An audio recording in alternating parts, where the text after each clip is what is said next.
porque infectar un ordenador infectado puede afectar el funcionamiento del virus que ya estaba. Sí, sí puede ocurrir. De hecho, algunos de los códigos maliciosos que veremos causan más destrozos porque sus programitas o sus rutinas de autodetección no funcionaban bien, ¿vale? Y muchas veces porque si ya tengo la máquina infectada con lo que yo quiero, ¿para qué le voy a infectar otra vez? Pues me voy a otro programita, a otra máquina, ¿de acuerdo? Pero ya os digo, a veces no hay autodetección y otras veces no funciona bien. Ignacio, no sé si quieres añadir algo.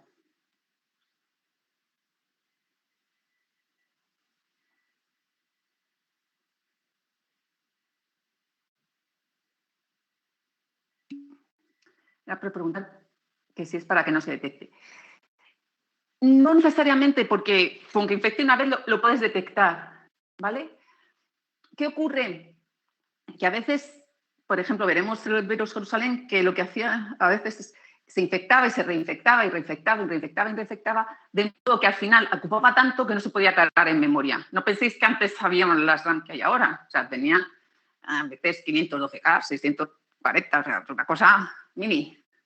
Y enseguida, entonces se podía detectar. Si lo infectaba una vez, bueno, pues el sistema no daba señales de estar infectado. Al reinfectarlo varias veces y no poderse cargar en memoria, poder ejecutar el programa, entonces te das cuenta de que algo iba mal.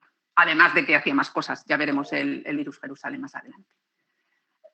Bien, ¿más cosas queréis comentar, Carlos o Ignacio? De acuerdo, entonces. Otra cosa que comparten virus y gusanos es tener sistemas, rutinas también de camuflaje o de ocultación. Es decir, pues como decían antes vuestro compañero, vamos a intentar no ser detectados. ¿Esta ocultación existe siempre? No. Es decir, hay código malicioso que enseguida se nota que la máquina está infectada o que un programa está infectado. Hay otro que no se nota, pero no porque tengan algunos sistemas o técnicas de ocultación, sino porque directamente su finalidad no es evidente a primera vista, ¿vale? Y luego tenemos que ambos también, además, tienen carga, es decir, además de autorreplicarse, ¿qué hacen más? Porque, bueno, autorreplicarse por autorreplicarse, que a veces ocurre, ¿para qué sirve? ¿Para qué sirve autorreplicarse directamente y sin hacer nada más?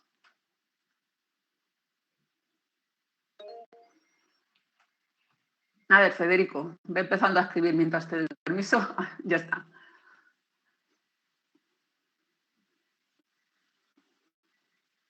¿Qué pensáis que para qué puede servir? ¿Para pasar el rato?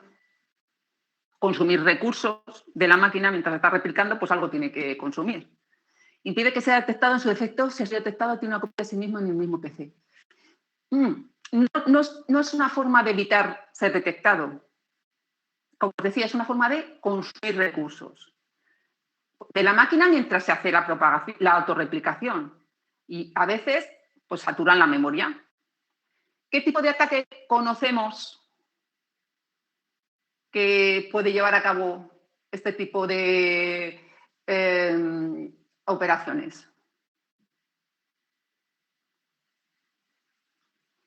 ¿Qué conseguimos saturando la memoria, saturando la red? Si es un gusano, saturando. Conseguimos denegación de servicio exactamente. ¿Vale? Entonces, ya os digo, muchas veces, bueno, y algunas veces, algunos de los ejemplos que veremos que hay gente que los inicia todo pues para divertirse, para comprobar cómo se hacía un virus de tal manera o un gusano de tal cual, pero al final han conseguido tirar la red abajo, consiguieron en su momento. Era más difícil, pero bueno, también se pueden conseguir muchas cosas. Vale, como os decía, además de autorreplicarse, hacen algo más. ¿Vale? Como puede ser mandar correo, obtener información, cargarse todos los archivos, etcétera, etcétera. ¿Vale? Y además, la ejecución de esta carga puede depender de unas ciertas circunstancias. Veremos que son lo que llamaremos bombas lógicas. ¿De acuerdo? Bien. Entonces, los virus y los gusanos se autorreplican. ¿Qué los distingue? Que los virus son parásitos y los gusanos no son parásitos. ¿Vale? También es cierto que muchas veces vais a ver que virus se utiliza como sinónimo de malware. ¿Vale? Intentad no emplearlo como sinónimo de malware, sobre todo cuando estéis haciendo trabajos o contestando en el examen, para que yo sepa exactamente en qué sentido lo estáis usando. ¿Vale? ¿Por qué? Porque si no, puede que no se entienda bien. Si lo usáis como sinónimo de malware, me lo decís, pero si no, vamos a utilizarlo en el sentido de autorreplicante y parásito. ¿De acuerdo? Como os decía, lo distingue de los gusanos en que los gusanos no son parásitos, son programas independientes. Veréis que hay mucha bibliografía y hay distintas referencias en las que se dan otras características extras a los gusanos que lo distinguen de los virus, pero para mí es la básica y es la que me interesa que tengáis muy clara. Luego, además, todas las demás, porque lo que yo digo no tiene por qué ser dogma de fe. ¿Vale? Yo intento explicaroslo de esta manera porque creo que es más fácil comprenderlo, pero no soy la diosa de los códigos maliciosos. ¿Vale? Entonces, ¿qué hace un virus? Cuando se ejecuta el anfitrión, es decir, el programita, el código en el que está insertado, intenta replicarse en otro anfitrión. ¿Vale? ¿Qué ocurre? Que cuando se ejecute ese otro anfitrión, el virus intentará buscar otro nuevo anfitrión y ejecutarse, ¿vale?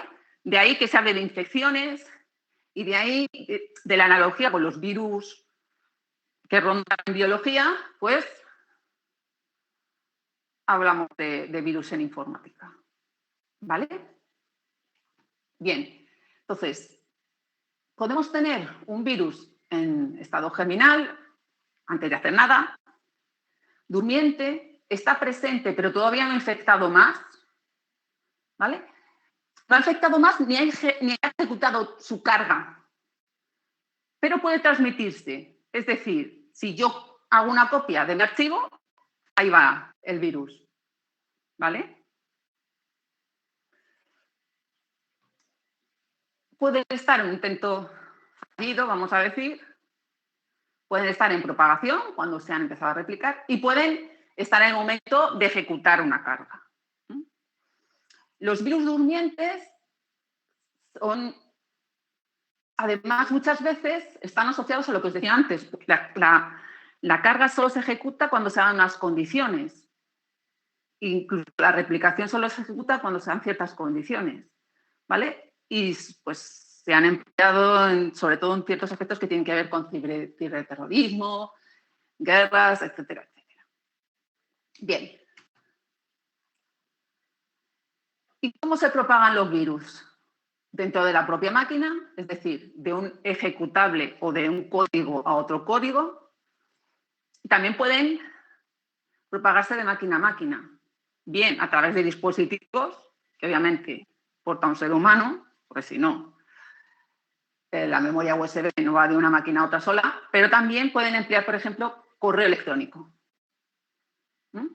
Incluso a veces la red.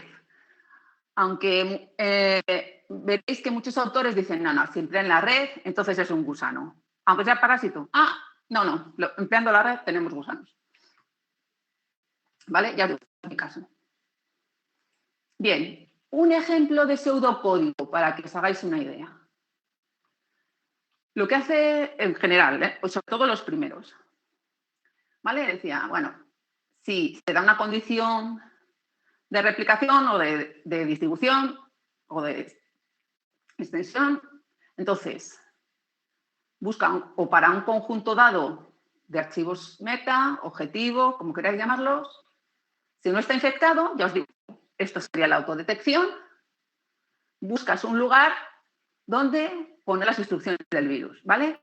Inicialmente, lo que se hacía era colocar el código del virus al principio del archivo infectado, ¿vale? ¿Por qué? ¿Por qué creéis vosotros que interesaba colocar el virus, el código del virus al principio del archivo infectado?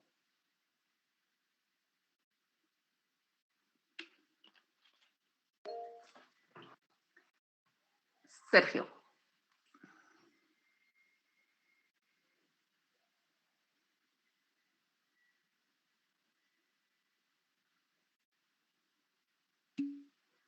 Porque esa parte se ejecuta sí o sí. Es decir, si yo quiero asegurarme de que el virus se va a ejecutar, pues voy a empezar desde el principio.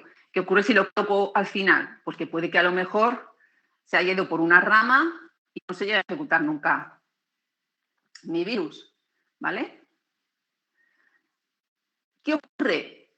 ¿Qué empezaron a hacer los primeros sistemas detectores de virus? Pues miraban al principio de los archivos. Dijeron, pues tenemos que buscar otro sitio. Pues vamos a ponerlos al final. Vamos a ponerlos en medio. Vamos. Y ahora hay incluso código malicioso o virus en concreto que lo que hace es distribuir su código en distintas partes. Ni siquiera tienen el código junto. ¿Vale? O sea que ahí, a medida que se han ido encontrando soluciones, se han ido encontrando contrasoluciones. Y esto lo repiten muchas veces. Es un continuo de la ciberseguridad. Se realiza un ataque, se pone una solución a ese ataque o a ese tipo de ataque, se busca otra forma de atacar y normalmente se encuentra. ¿Vale? Pues colocamos el código en el sitio, coloca el código en el sitio que tenga preparado para colocar según sus instrucciones, ¿vale? Y realiza cierta acción, ya os digo, a veces se dan ciertas condiciones, ¿vale? Si además se siga ejecutando el programa infectado para que se dé menos cuenta de que, porque claro, si de repente falla el programa infectado, uno piensa, algo va mal, pero si se ejecuta bien, pues igual que un troyano, se ejecuta lo que yo quiero, pues puede que ni me dé cuenta de que el virus está ahí actuando también. ¿Vale? Sergio, di.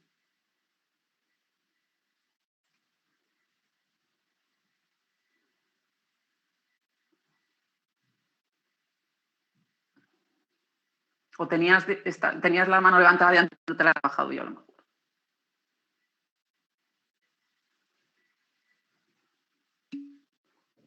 Era de antes, sí. Vale. Es que he oído un ruidito y ya lo interpreto todo como, como que se estáis levantando la mano. Y ahora hay los avisos. Bien, entonces, para que veáis cuál es la idea del pseudocódigo del virus que tampoco nos aporta. Que vamos a ver categorías o tipos de virus que sí nos pueden dar más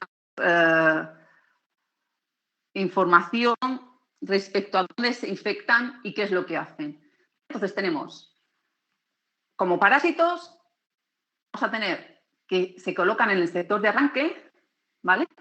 Tanto puede ser disco de la máquina o de, bueno, es que claro, vosotros ya no tenéis estas cosas, ¿vale? Todo dispositivo que tenga un sector de arranque, ¿de acuerdo? Y muchas veces se combinan con los que se sitúan, como os decía antes, en un ejecutable, ¿vale? Los que tienen ambas posibilidades, es decir, están en un ejecutable y además se sitúan en el sector de arranque, se llaman a veces multipartito, por si lo veis.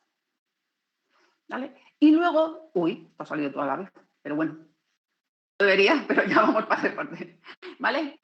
Tenemos un conjunto especial que es el que reside en memoria. ¿Qué significa esto? Que infecta todo lo que esté en la ejecución.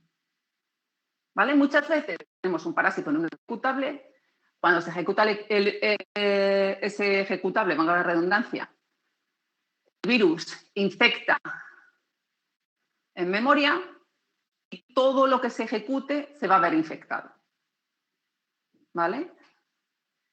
Ya os digo, ¿por qué me interesa eso? Muchas porque eso va a permitir extenderme de manera más amplia o ejecutarme más veces. Veréis que a veces cuando hablamos de virus del sector de arranque o de código malicioso del sector de arranque, a veces se habla de rootkits, ¿vale? Otras veces se habla de rootkits porque como término que ayuda a ocultarse, que veremos dentro de un momento. Entonces, no vamos a entrar tanto en rootkits, bootkits, etcétera, etcétera, sino, vale, sector de arranque, ejecutable, residente en memoria. Y luego tenemos las macros o los virus tipo macro, que lo que se introducen es en el código que hay en archivos de datos. ¿Y dónde está ese código? Generalmente en macros. ¿Qué es una macro o un macro? Porque a lo mejor estoy dando yo por hecho que conocéis términos que no...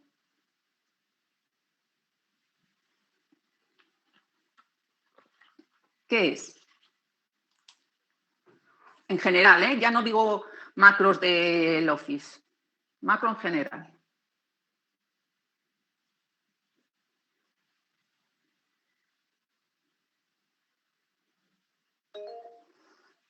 A ver, Gabriel.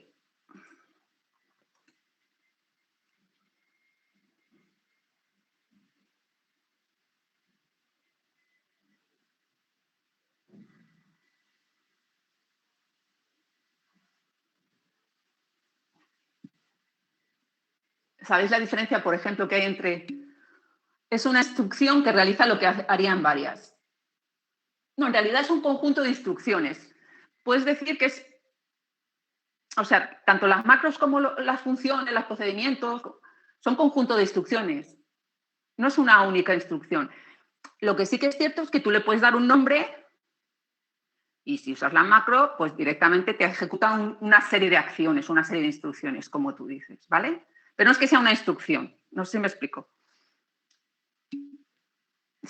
Vale, nada. Yo que ya os digo que soy un poco pejiguera con los términos. Bien, ¿qué distingue una macro o un macro de una función?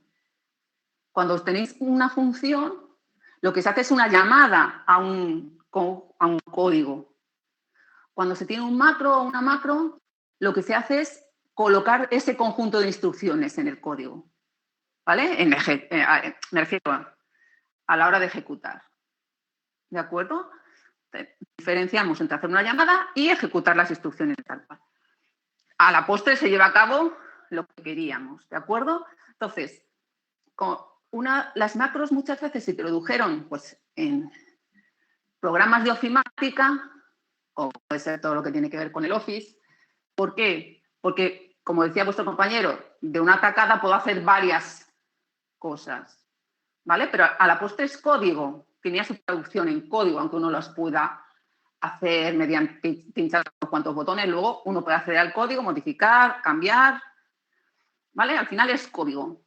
Entonces, no es que el virus no estaba dentro de un archivo ejecutable, pero sí que estaba dentro de esa macro o de una macro o se creaba una macro específica con el código del virus que se ejecutaba cuando el programita que sea abre ese archivo de datos donde está la macro con el código del virus. ¿De acuerdo? ¿Veis la diferencia? ¿Veis la diferencia entre los ejecutables y los virus de macro? Vale. ¿Qué ocurre? Que por eso muchas veces lo que se empezó a hacer es que inhabilitar las macros por defecto. Es decir, por omisión, uno no tiene habilitadas macros, no se ejecutan, a no ser que yo dé permiso porque confío en el archivo que estoy abriendo. ¿Vale? ¿Alguna duda hasta aquí? Bien, entonces, vamos a ver ahora cómo podemos ocultar los virus o qué técnicas se emplean para ocultar virus. ¿Vale? Tenemos técnicas distintas que lo que hacen es esconder indicios. ¿Qué significa esto? Que el virus usa una información previa a la infección para hacer creer al sistema operativo o al sistema de detección de virus o de código malicioso en general que sigue el programa original, los datos originales, el entorno original, etcétera, etcétera. Un ejemplo típico que se empezó a emplear.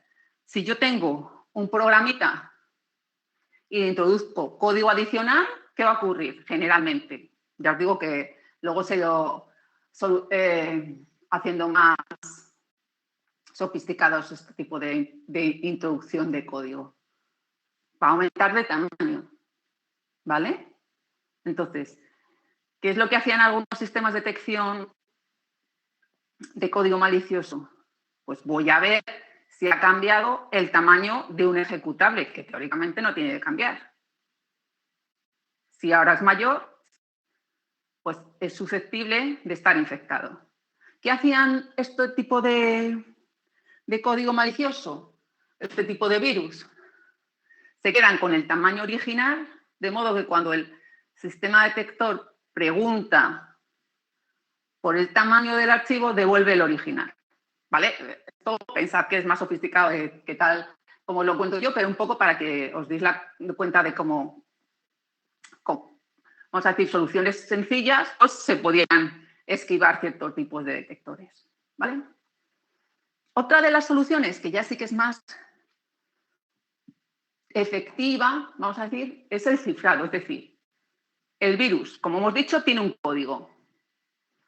Ese código puede ser reconocible, ya veremos cómo, por un detector de código malicioso. ¿Qué es lo que hace? Se cifra. Al ser distinto del código tal cual que espera el detector de código malicioso, no lo detecta. ¿Vale? Pero, ¿qué ocurre? Que aquí ya no solo tengo que tener el virus cifrado, sino que tengo que tener la rutina para descifrarlo, el descifrador y, en caso de ser necesaria, una clave para hacer ese descifrado. ¿Vale? Es decir, voy a tener más código y en caso de ser necesario, como os digo, la clave que emplear. ¿Y qué pasa? Que esta rutina de descifrado, ¿cómo está? En claro, porque si estuviera cifrada, tendría que tener otra rutina para descifrar esta, que a su vez descifraría el virus. Y así hasta el infinito. ¿Vale? Entonces, ¿qué ocurre? Si esta rutina de descifrado es lo suficientemente, vamos a decir, grande, entre comillas, va a ser posible que los detectores de código malicioso también la reconozcan. ¿Vale? Entonces, vamos a decir que los detectores más simples se saltan o no detectan los virus que están cifrados, pero que los sofisticados, sobre todo luego además, luego si añadimos heurísticas, como veremos más adelante, sí pueden detectarlos. ¿Vale? O puede que sí, o puede que no. Pero ya existe esa posibilidad. Bien. Y luego, vale, pues primero le intento engañar dándole información falsa. Después me oculto cifrado para que no me reconozca, vamos a decir. ¿Qué otra forma puedo, o qué otra forma se me ocurre para que no me reconozca? Pues voy a cambiar. Es decir, no voy a hacer siempre igual. ¿Vale? Esto surgió la mayor parte de las veces a partir de los virus cifrados. Es decir, pues voy a hacer que mi rutina de descifrado cambie, que no sea siempre la misma. Pero ya os digo, se puede aplicar también a un virus tal cual que no esté cifrado. Entonces, voy a decir, pues voy a tener una lista de alternativas, vamos a decir, más o menos pequeña. Y hablamos de virus oligomórficos o código malicioso oligomórfico. Sí. Vamos a tener que tenemos muchas variantes de código. Entonces, vamos a hablar de virus polimórficos. ¿Vale? Y vamos a tener además aquellos que cambian su código, se recompilan, hacen lo mismo, pero en realidad no son lo mismo, que son los metamórficos. Es decir, ya cambia de todo. Normalmente vamos a utilizar el término polimórficos en todos los casos. Vais a ver que generalmente se habla de virus polimórficos. Sobre todo, no se distinguen entre oligomórficos y polimórficos, ¿vale? Esta distinción es interesante que la conozcáis para que sepáis que existe, pero generalmente se habla de virus polimórficos o gusanos polimórficos, en caso de que sean gusanos. ¿Vale? ¿Alguna duda? Bien, entonces vamos a ver ejemplos para que os suenen, os vayan sonando algunas cosas y afianzar un poco qué es lo que se hace. Vale, vamos a ver, en primer lugar, un virus de tipo macro que se llama Melissa, o que se llamaba Melissa, porque es del 99, 1999. ¿Vale? En este caso se sabe quién lo hizo porque lo detuvieron, ¿vale? Lo acusaron de causar una pérdida de 80 millones de dólares. ¿Vale?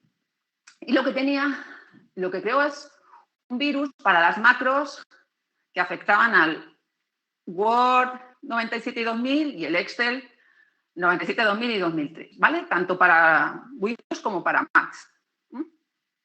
Entonces, ¿qué es lo que hacía este código malicioso? Cuando el Word o el Excel tenían habilitadas las macros, se abría el archivo, lo que hacía el virus es copiarse en el normal.dot, que era la plantilla que se usaba generalmente, a no ser que se creara una plantilla distinta, la plantilla que daba forma a los documentos o a las hojas de cálculo. ¿De acuerdo? ¿Qué ocurría? Que todo documento que se abría, que estaba con la plantilla normal.dot, se infectaba. ¿Vale? De modo que si yo pasaba este archivo a otro, se infectaban, yo tenía todos mis archivos, todos los que hubiera abierto, infectados, y además, para propagarse, lo que hacía era mirar las direcciones del Outlook y enviarse a las 50 primeras direcciones que encontraba. ¿Vale? Es decir, por un lado, infectaba todos los documentos y por otro lado, mandaba mensajes con documentos infectados. ¿De acuerdo?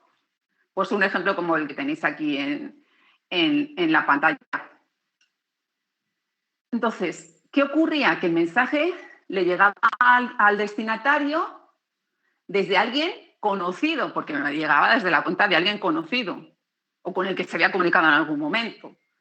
¿Vale? Además, como asunto, solían poner variados, pero bueno, pues te interesa esto es importante, respuesta a lo que me dijiste, tenía unas cuantas variantes. ¿Vale? Y luego apuntaba el archivo con la infección. ¿De acuerdo?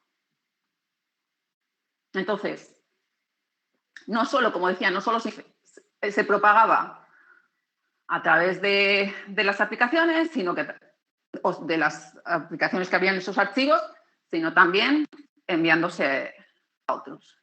Bien, pero esto es cómo se propagaba. ¿Qué es lo que hizo David L. Smith para infectar a los primeros? Pues lo que hizo es, en esta época, lo que había era un equivalente a foros, para que así os parezca, que eran los grupos de noticias, ¿vale?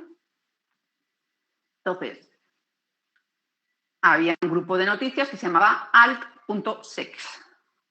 Vale, todo lo que tiene que ver con sexo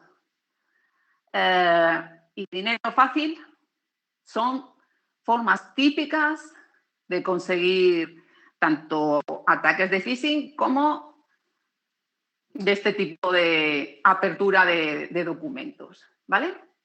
Entonces, ¿qué es lo que hizo? En ese grupo de noticias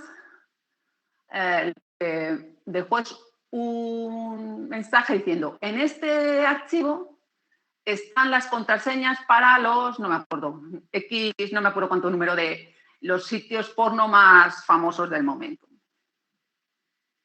Pues, así consiguió propagarse muy rápidamente, ya os digo, es un virus de tipo macro muy famoso, y además, pues eso, supuso bastantes pérdidas de dinero. Pérdidas de dinero, pensad que en realidad luego no hacía nada en los documentos, es decir, no se los cargaba. Aunque luego hay variantes que ya se han hecho, ¿vale? Pero conseguía propagarse, conseguía saturar sistemas, etc. ¿Alguna duda? Bien, otro ejemplo. El virus polimórfico 1260 o 1260. Fijaos que ya desde el 90 se estaba trabajando en la creación de virus polimórficos. Virus cifrados, además polimórficos. ¿Vale? Todavía estamos trabajando con el sistema operativo 2, que no sé si alguno conocéis, ni ventanitas ni nada. ¿Vale? Aunque también el Windows 3.1 tenía ventanitas, pero por debajo estaba el 2. Pero bueno, ya os estoy contando yo aquí batallitas de la abuela. Entonces, ¿qué es lo que hacía? Infectaba a los archivos .com.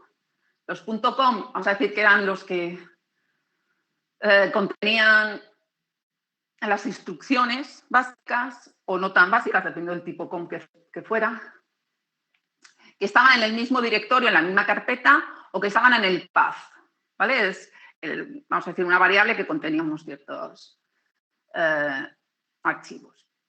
Bien, entonces, ¿qué es lo que hacía este código malicioso? Pues eso os lo voy a dejar para que lo busquéis y me lo digáis el próximo día, ¿vale?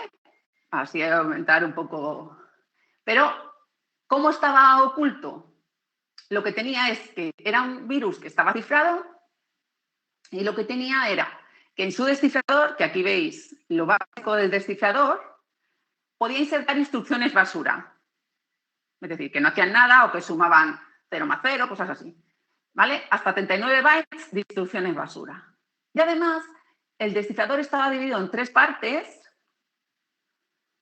¿Vale? Aquí falta el grupo 1, el nombre, pero teníamos el grupo 1, grupo 2, grupo 3, que tienen un conjunto de instrucciones, y este conjunto de instrucciones podía permutar.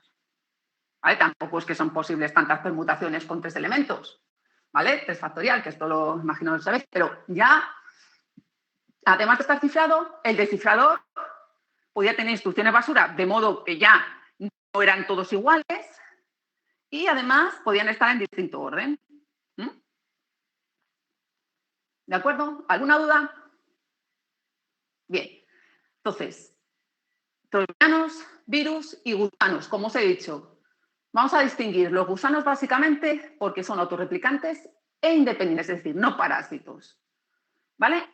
Pero en lo demás comparten características de los virus. Como os decía, generalmente van a usar la red para expandirse, para propagarse y para autorreplicarse, pero no obligatoriamente. Y no solo eso es lo que los caracteriza para ser llamados gusanos. Bien, entonces, tenemos un tipo especial de gusanos, que a veces se llaman conejos o bacterias, que básicamente lo que hacen, como decíamos antes, es solo replicarse y propagarse, es decir, replicarse y cambiar de máquina. Y al final, si solo se replican de la misma máquina, lo que tenemos es que, como os decía, absorber los recursos de la máquina. Si además se propagan de una a otra, pues lo que hacen es saturar el ancho de banda. ¿Vale? ¿Por qué se llamaban conejos o bacterias? Porque se reproducían muy rápidamente. Lo que pasa que sí que es cierto que en muchos de los casos lo que hacían era borrar la copia original. ¿Vale? Ya os digo, dependiendo de distintos matices, unos hablan de conejos, otros de bacterias, pero bueno, simplemente que sepáis que algunos solo se replicaban y a veces cambiaban de máquina. Una cosa que en los gusanos tienen, vamos a decir, una peculiaridad especial o que merece una atención especial es la propagación. ¿Vale? Y hemos visto que los virus hacen una copia de sí mismos, viene en otro ejecutable, viene a lo mejor en otro archivo de datos para meter el código, ¿de acuerdo? Y que no siempre se hace y a veces se hace cuando se dan unas ciertas circunstancias.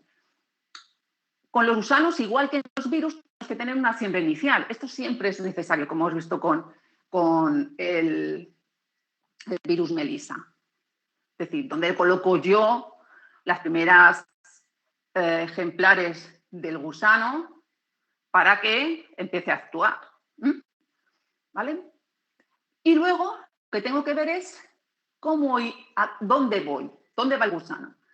Entonces, para buscar este objetivo, muchas veces lo que hace es un escaneo aleatorio, es decir, la primera dirección IP que encuentro, que se me ocurre, como gusano voy a por ella. Pero claro, esto puede ser muy poco eficaz en el sentido de que, o muy poco eficiente en el sentido de que puede que esa máquina, esa dirección IP no tenga una máquina vulnerable o no tenga una máquina vulnerable a la vulnerabilidad que aprovecha el gusano. ¿Vale? Entonces, me surgieron, bueno, pues vamos a hacer escaneos localizados, es decir, voy a buscar direcciones IP que estén en el mismo dominio. De este modo, ¿qué consigo? Bueno, pues si están en el mismo dominio, puedo pensar que son de la misma empresa, de la misma entidad, de la misma institución. Las máquinas pueden estar más o menos configuradas semejantemente y si esta máquina ha sido vulnerable, pues es más probable que otras del mismo dominio también sean vulnerables al mismo tipo de vulnerabilidad. Pero nadie me lo garantiza. Bueno, pues voy a tener una lista de máquinas vulnerables de modo que ya sepa a quién intentar atacar. ¿Qué ocurre? Que claro, esa lista tiene que ir dentro del código del gusano. Otra alternativa que es, voy a tener la lista en un servidor y el gusano se conecta y va buscando ahí, ¿vale? Más opciones, pues voy a dividir el espacio de direcciones. Es decir, en vez de poder utilizar un número cualquiera de modo que sea probable que a lo mejor la máquina que voy a infectar ya esté infectada por mi compañero, pues lo que se hace es ir dividiendo el espacio de direcciones. Cada copia se queda con la mitad del espacio de direcciones que tiene el original.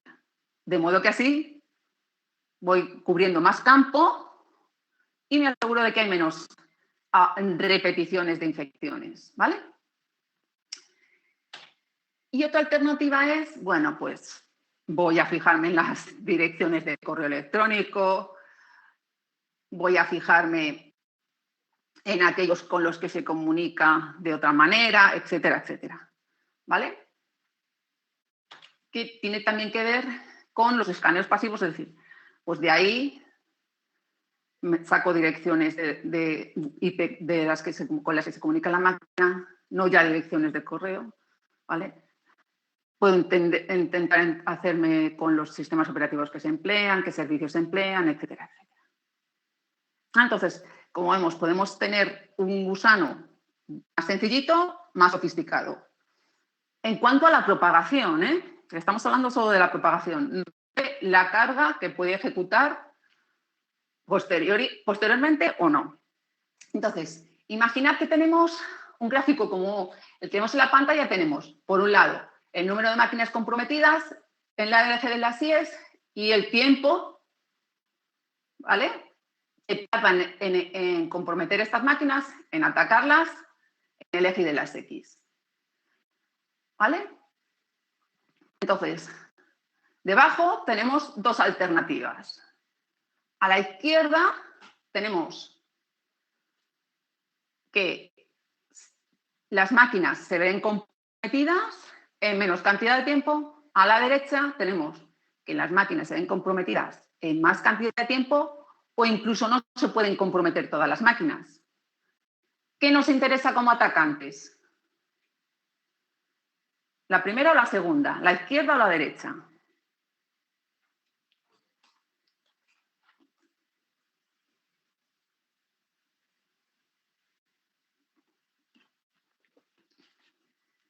¿Qué pensáis?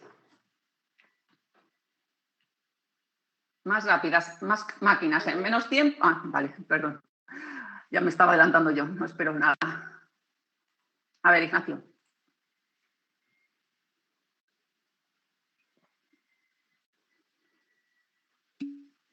la primera, ¿de acuerdo? Más máquinas en menos tiempo, es decir, me interesa comprometer cuantos más antes, mejor. También es cierto que volvemos a la misma, esto de manera general. Si a mí lo que me interesa es pasar inadvertido durante un tiempo porque quiero que el ataque real se produzca más tarde, pero quiero ir minando ahí poco a poco, entonces a lo mejor prefiero estar más seguro yendo a una velocidad más lenta. Pero normalmente el cometido va a ser, en efecto, cuantas más máquinas mejor, antes mejor, ¿no? ¿Vale? Bien, entonces, un ejemplo paradigmático de gusano, que en realidad es el primer gusano, básicamente, es el gusano Morris, ¿no? Morris va utilizado el nombre de su creador, ¿vale? Que se apellidaba así. Bien, entonces, este gusano, que a veces lo llamaré el gran gusano de Internet, o el primer gran gusano, o el gran... ¿Vale? Fue creado en el 1988. No es que los gusanos fueran mucho más posteriores a los virus. Un poquito, pero no necesariamente. Y los ejemplos que hemos visto de virus eran posteriores a este gusano, ¿vale? Cuando surgieron esos virus de los que hemos visto ejemplo, ya estaba Morris. Bueno, luego veremos un ejemplo de virus anterior. Bien, entonces, ¿cuál era la idea de Morris? O lo que alegó él cuando lo detuvieron. Que lo que quería medir era el tamaño de Internet en aquella época, el ARPANET, ¿vale? Entonces, para eso, lo que creó es un código malicioso que aprovechaba básicamente 3 vulnerabilidades de Unix, relacionadas con el sendmail, con el demonio de Finger y con el ESEC remoto, ¿vale? Entonces, ¿quién aprovechaba también? El uso de contraseñas débiles, es decir, gente, ya sabemos que usa contraseñas que no son fuertes, ¿vale? Entonces, eso lo aprovechó para máquinas que tenéis aquí, básicamente, con las SAM3 o los DevBugs 4BSD, ¿vale? Básicamente aquellas que en ese momento estaban conectadas al ARPANET, que normalmente tenían que ver con universidades, departamentos de defensa, algún banco, pero poco, etc. ¿Vale? Lo que hacía el gusano, ¿qué es? Tenía un cargador que se compilaba en la máquina de la víctima, de modo que al ejecutarse descargaba el resto del gusano, ¿vale? Una vez que lo descargaba, se pasaba a la memoria, lo cifraba y borraba las copias que estaban en el disco. ¿De acuerdo? Entonces, en ese sentido era difícil de detectar. ¿Vale? ¿Qué es lo que hacía? Pues una de cada 7 veces volvía a infectar la máquina que ya estaba infectada. ¿Vale? Esto entra, como os decía, un poco en contradicción con lo que hemos visto antes de la autodetección. En este caso se autodetectaba, pero además decía, si es la 7ª vez, vuelvo a infectar. De modo que, ¿qué conseguía? Que la máquina se ralentizara. ¿De acuerdo? Con el sendmail, que aprovechaba para mandarse a las máquinas que estaban conectadas a esa. ¿Sí? Entonces, esta reinfección, según explicó Morris, era un error de programación. Él no quería que se autorreplicara o se replicaran en una máquina que ya estaba infectada, porque lo que le interesaba, según él, era medir el tamaño de Internet, es decir, cuántas máquinas están conectadas. ¿Vale? Pero lo que consiguió es colapsar toda la Internet de aquella época, pero toda. O sea, es decir, mucha. ¿Vale? Se infectaron un montón, sobre todo en Estados Unidos, pues también pensad, en esta época influía mucho también los horarios, entonces, pues un montón de universidades de Estados Unidos, el Ministerio de Defensa, etcétera, etcétera, un montón de máquinas infectadas. ¿Qué ocurrió? Que tuvieron que parar las máquinas, desconectarlas de la red y ponerle el código para eliminar el gusano. Pensad que lo que hizo además Morris era un estudiante de la Universidad de Cornell, creo que era. Lo que hizo fue liberar el virus en el MIT, para que no sospecharan de él, ¿vale? En el Instituto Tecnológico de Massachusetts. ¿Qué ocurrió? Que cuando se dio cuenta del caos que estaba creando, con un amigo de Harvard, o sea, fijaos que todo hay universidades de chichinata, lo que hizo fue mandar un mensaje a la gente que estaba conectada para decirle cómo deshacerse del virus, o en este caso del gusano. ¿Pero qué pasó? Que a esas alturas estaba ya todo tan colapsado que no llegaron a recibir el mensaje, no pudieron ni leerlo. ¿Vale? Cosas a lo mejor curiosas que os pueden interesar. Fue la primera persona a la que acusaron, que juzgaron, de hecho, frente a una ley que había de fraude mediante computadoras o para computadoras, ¿vale? En los Estados Unidos. Y en el resto del mundo yo creo que no ha habido ninguno antes. Que juzgaran, lo condenaron a creo que 3 años de prisión condicional, una multa, servicios comunitarios, pero luego lo contrataron en el propio MIT como profesor, ¿de acuerdo? Pues os digo que a lo mejor podéis empezar como atacantes y luego ser los primeros en trabajar luego en los sitios que habéis atacado o los competidores de los sitios que habéis atacado, ¿de acuerdo? Y luego además sirvió para crear el primer CERT de los Estados Unidos, que luego hay CERT, pues casi todos los países tienen uno, además de luego haber algunas secciones CERT en ciertos tipos de empresas grandes, ¿vale? Son las unidades, vamos a decir, que se encargan de las emergencias, de las urgencias que tienen que ver con las tecnologías de la información. ¿De acuerdo? Entonces, aquí lo que tenéis es el disquete de 3 1/4 que contenía el código. Ya veis, cabía en esto, vamos, les sobraba espacio de sobra. Y bueno, pues es un tipo de código malicioso llamado Counito dentro de... Unito, ya os digo, por las consecuencias que tuvo de cara a acusar a las personas ya y de cara a crear el CER. Además de, bueno, pues luego tuvo muchos imitadores, modificadores de su código, etcétera, etcétera, etcétera. ¿Vale? Bien, entonces, como os decía, vamos a trabajar con estos 3 tipos básicos y le vamos añadiendo matices. Matices que tienen que ver básicamente, casi todos los que vamos a ver, con o bien su forma de funcionamiento específica porque tienen una característica especial o bien la finalidad con la que se han creado o con la que trabajan en su carga. ¿Vale? Entonces, las bombas lógicas, ¿qué característica tienen? Pues que su carga solo se dispara, solo se ejecuta cuando se da una cierta característica. Pues se llega a una fecha, se trata de un usuario determinado, una llamada remota, etcétera, etcétera, etcétera. ¿Vale? Es decir, si se da la condición, explota. De ahí lo de bombas lógicas. Hay tanto virus como troyanos como gusanos, como, ya os digo, el otro tipo que ni es parásito ni se autorreplica, que son bombas lógicas. ¿Vale?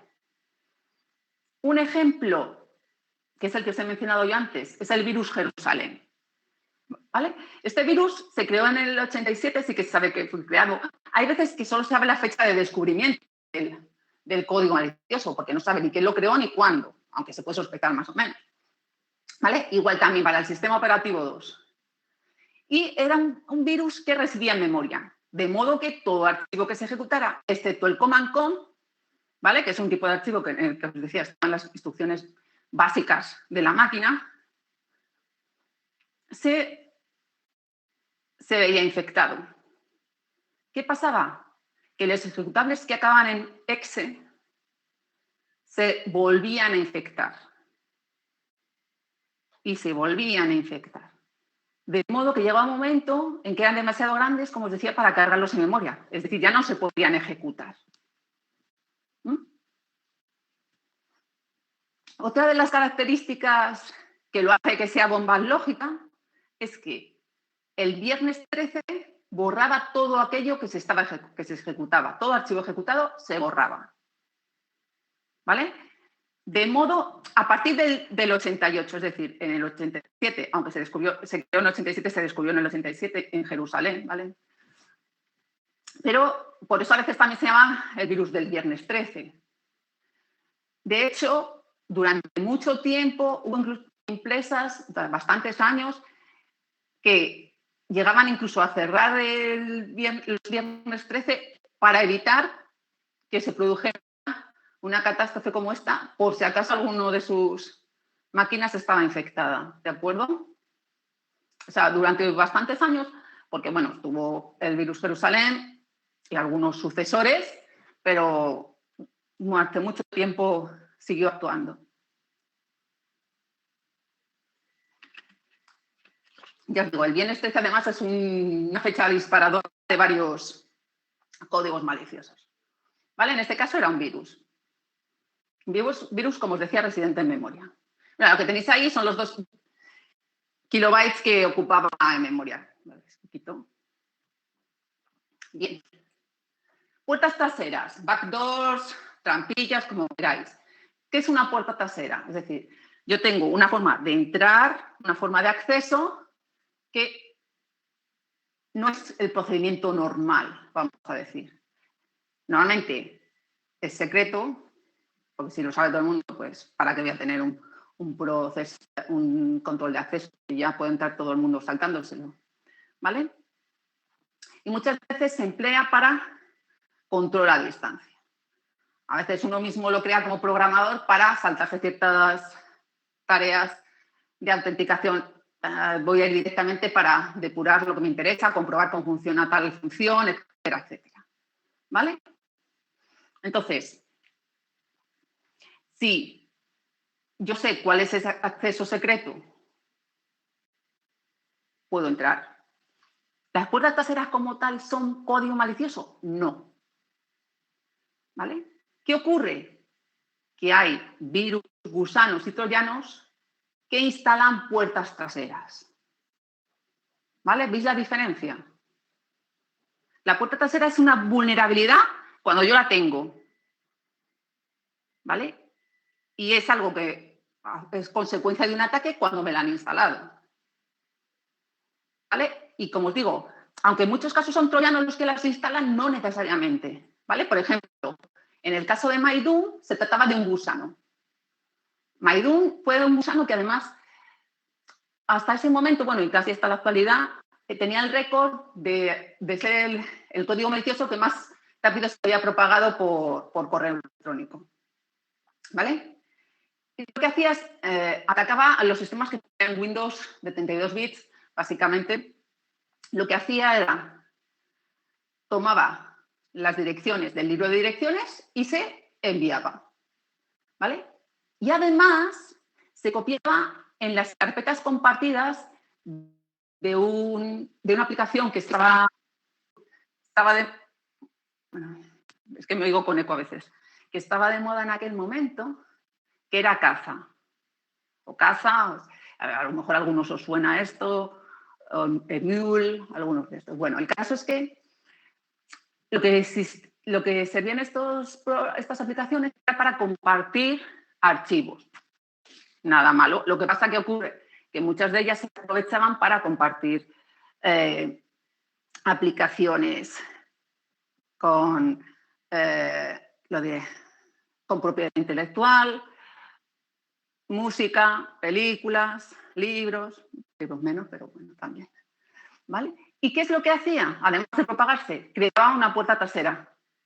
Una puerta trasera de modo que aquel que sabía cuál era la máquina entraba por el puerto 3127 y podía hacer todo lo que quisiera en la máquina.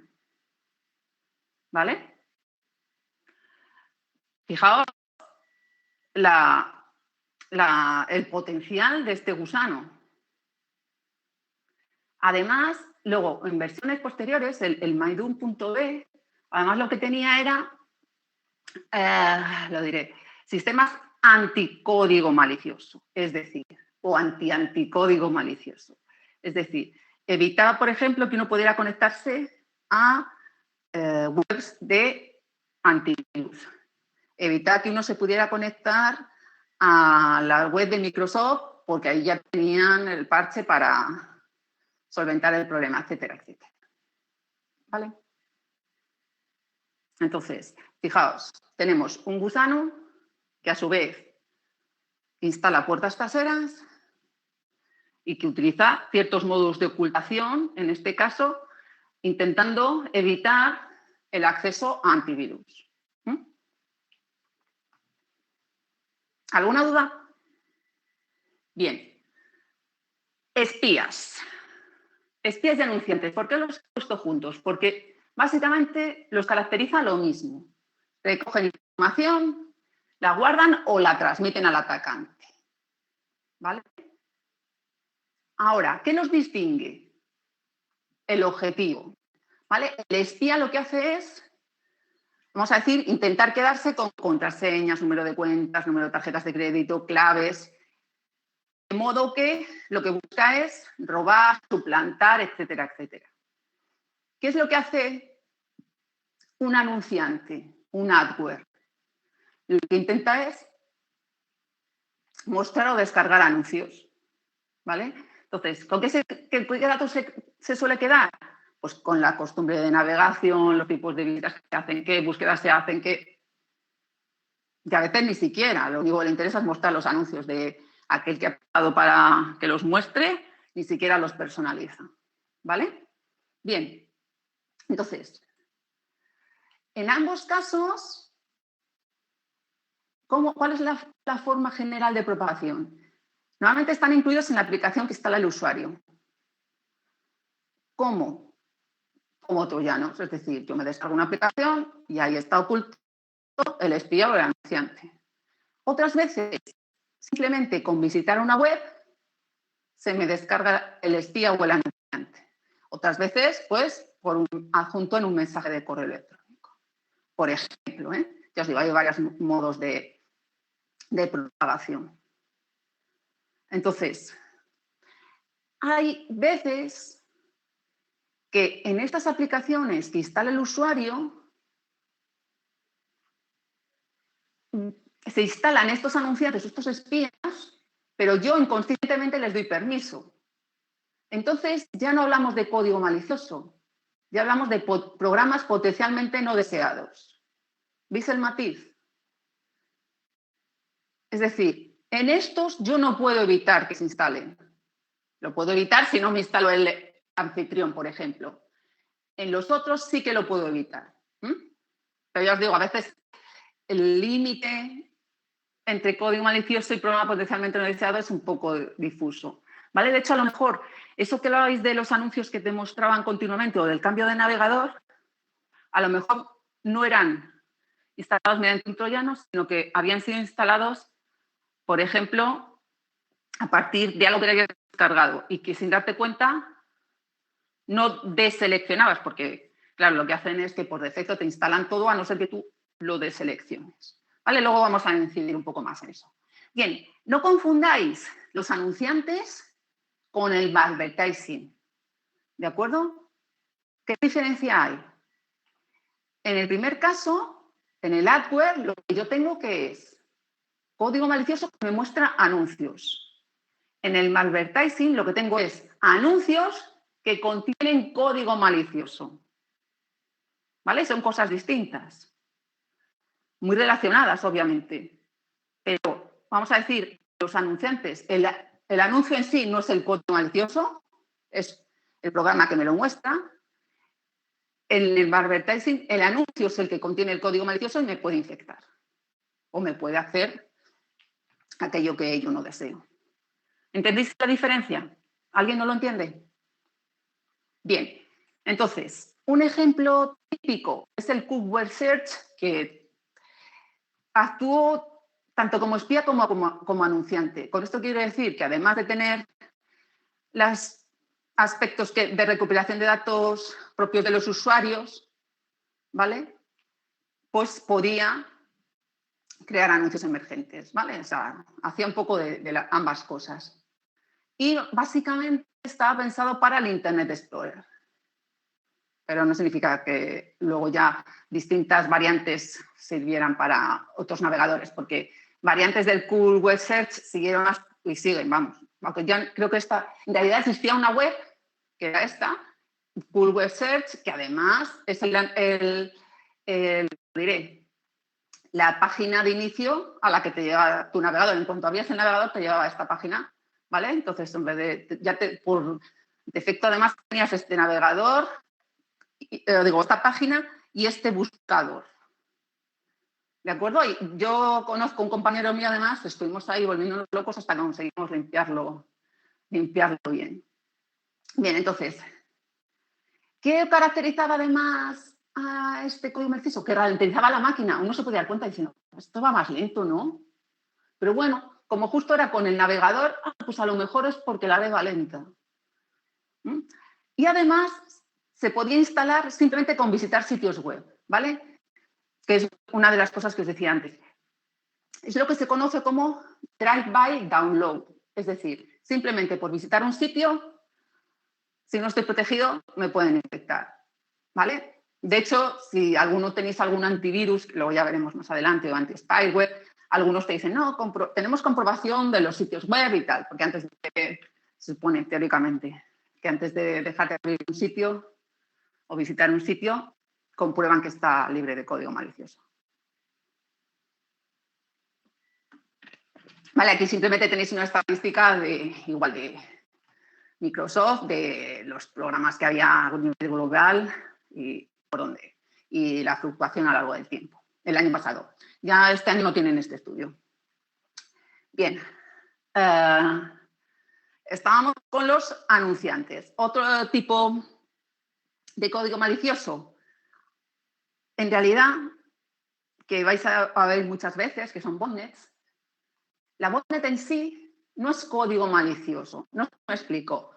Tenemos que los bots, que son programas autónomos que realizan tareas automáticamente o con mínima interacción humana. Es decir, está programado para que haga ciertas cosas. ¿Vale? Lo que conocéis típico ahora vosotros, que son los chatbots, por ejemplo. Bien, si yo tengo una serie de bots conectados, pues tengo una botnet. Y como os decía, ni los botnets en sí son maliciosos. ¿Qué ocurre? Que yo tengo programas que incorporan mi máquina a una botnet. ¿Vale? Ese es el código malicioso. ¿De acuerdo? ¿Veis la diferencia? Botnet como tal, desde mi punto de vista, yo no lo puedo catalogar como código malicioso. Ahora, el programita, el código que hace que me incorporen a una botnet o que me pongan como un bot sin necesidad de estar conectado a otros, es lo que es el código malicioso. ¿Vale? ¿Cómo se puede conseguir esto? Pues bien, interactuando con el usuario mediante ingeniería social, todo lo que tenga que ver con correo electrónico, mensajería instantánea, etcétera, etcétera, o mediante autorreplicación, ¿vale? Es decir, código malicioso tipo virus o gusano. ¿Vale? ¿Cómo se comunican estos bots? Tenemos sistemas centralizados, que ahí es donde sí que hablamos de maestros y zombies, es decir, tenemos generalmente un maestro y una serie de zombies que pueden estar formando una jerarquía, ¿vale? Y este maestro puede ser directamente un sitio web, una dirección IP, donde los bots acuden para recibir instrucciones, ¿vale? O puede ser un canal de comunicación donde el maestro va dejando instrucciones y cuando se conectan los zombies, pues las van ejecutando. ¿Vale? Y podemos tener sistemas distribuidos de modo que si se cae el maestro inicial, vamos a decir, otra máquina lo puede sustituir y no se cae la botnet. ¿Vale? Si tenemos simplemente maestro y zombies, se cae el maestro, adiós botnet. Un sistema distribuido no nos ocurre esto. Bien, Entonces, un ejemplo de botnet es ZBot, que si recordáis era uno de los que llamaban en el estudio Symantec troyano financiero. ¿Vale? En realidad, aunque bueno, aquí hay muchísima confusión y entonces uno no sabe. El troyano que instala la botnet o que instala los bots para luego incorporarlos a la botnet es Zeus, o la botnet es Zeus, o es ZBot, distintos variantes de Zeus, como queráis verlo.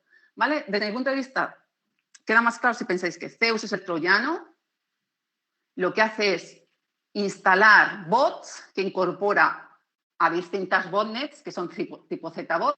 ¿Vale? Aquí tenéis el ejemplo de un maestro que tiene casi todas las máquinas que forman parte de su bot son italianas, por ejemplo. Pues, esta es la máquina que tiene y aquí tiene el control de las máquinas y dónde están, etcétera, etcétera, ¿vale?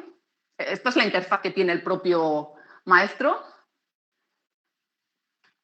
que le permite, pues eso, controlar toda la red. Puede haber varias, ¿vale? Una de las, vamos a decir, más conocidas se instaló en la zona de Ucrania, ¿vale? Tuvieron ahí una buena maestro, vamos a decir, con un montón de máquinas conectadas a su botnet, que cuando lo tiraron, pues se alegraron mucho. Porque además de robar información bancaria, ¿vale? Además podían instalar ransomware, el CryptoLocker. ¿Ah?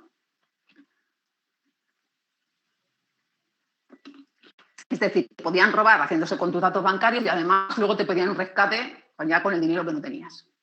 O en lugar de.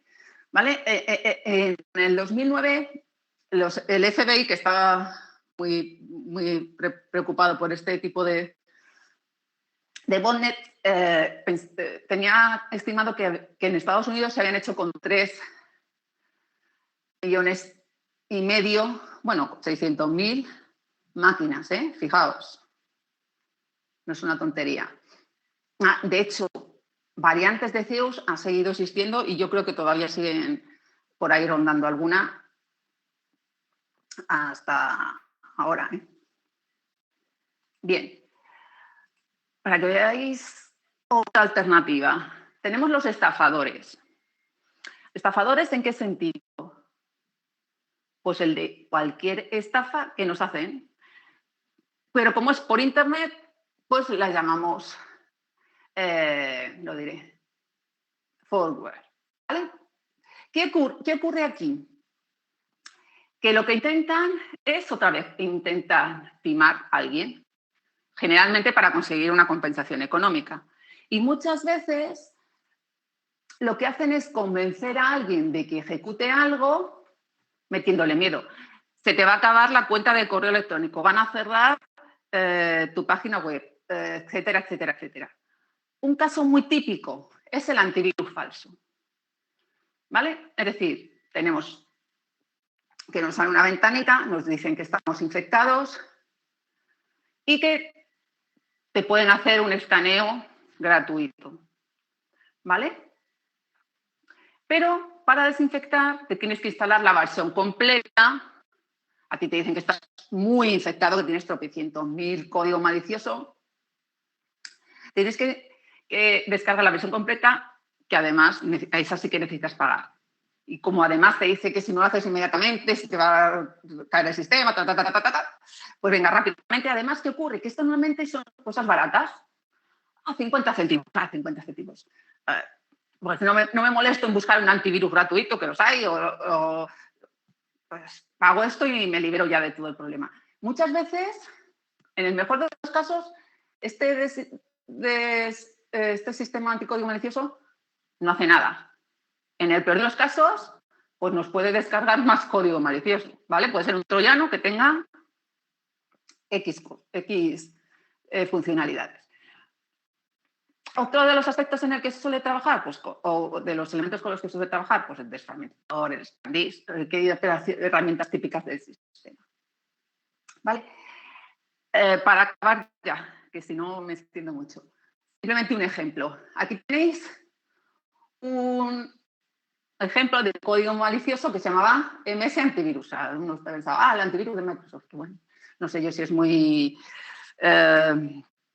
adecuado pensar que es un buen antivirus, pero el caso es que se llamaba así. Pero además se llamaba con todas estas variantes, o sea. ¿De acuerdo? Y tenía distintos modos de infección. Generalmente mostraba ventanas emergentes, como os decía. Y además algunas variantes bloqueaban el acceso a sitios anti-spyware. Ya veremos que el anticódigo malicioso, comercialmente, pues tenemos antivirus, anti-spyware, en algunos casos introducen anti-spam, pero bueno, ya dije que eso no me interesa tanto. Pero